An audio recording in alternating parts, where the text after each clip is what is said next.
বিশ্বকাপ মানেই খেলোয়াড়দের নতুন লুক, নতুন হেয়ারস্টাইল নিয়ে বিশ্বকাপের মঞ্চে হাজির হন ফুটবলাররা। এর কারণ হলো বিশ্বমঞ্চে নিজেদের আইকনিক লুক বা ব্যক্তিত্ব তুলে ধরা এবং কোটি কোটি ভক্তের মাঝে ট্রেন্ড তৈরি করা। তাই বিশ্বকাপ এলেই তারা ছুটে যান স্যালনে। বিশ্বজুড়ে জনপ্রিয় বিভিন্ন হেয়ারস্টাইল করেন ফুটবলাররা। কেউ কেউ আবার নিজের ইচ্ছে মতো চুলের নতুন লুক দেন। তবে তাদের সবার হেয়ারস্টাইলে থাকে কমন একটি বিষয়, কানের দুপাশ থেকে চুল ছেঁটে ফেলা। জানেন কি, এর পেছনে রয়েছে খেলার মাঠের বিশেষ কারণ।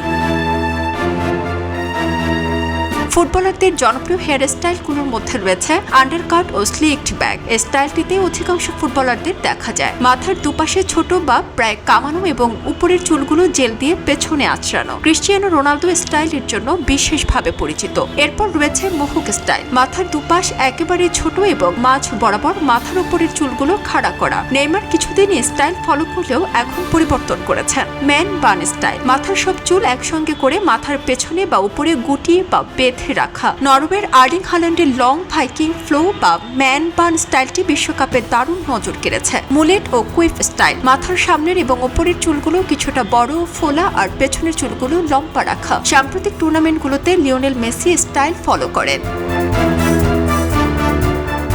Curl fade. কোঁকড়ানো চুলের জন্য অত্যন্ত জনপ্রিয় একটি স্টাইল, যেখানে মাথার দুপাশে ছোট এবং উপরের কোঁকড়ানো চুলগুলো জড়ো থাকে। ব্রাজিলের ভিনিসিয়াস জুনিয়রের এই লুকটি বেশ ট্রেন্ডিং।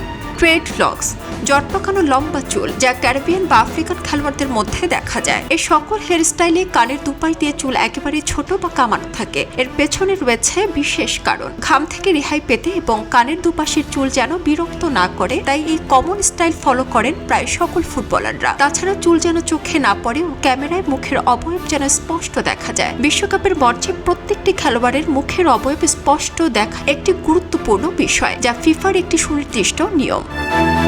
সারা জেরিন, খবরের কাগজ, স্পোর্টস। খবরের কাগজ, নিখাত, নির্ভীক, নিরপেক্ষ।